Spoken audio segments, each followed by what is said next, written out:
I'm here with Bruce Redmond, the world champion in conventional ploughing. Bruce, how does it feel to be a champion? Yeah, it feels pretty good at the moment. Yeah, unreal.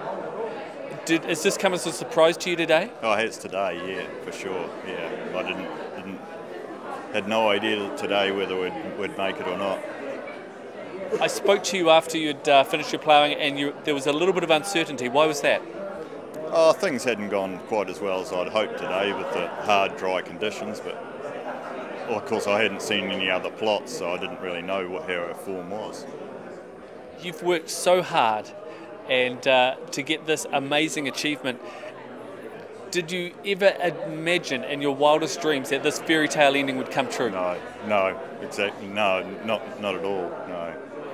And to happen sort of about probably a kilometre from where I was born and raised sort of is quite unreal too. Tell me a little bit about that. You were saying you were born and raised not far away. So how does your family respond to this amazing result today? Oh, well, my immediate family would be pretty thrilled. Yeah, it's just that my parents are not here anymore, and they were the ones that sort of got me into the sport and taught me the basics. So yeah, they'd be quite happy.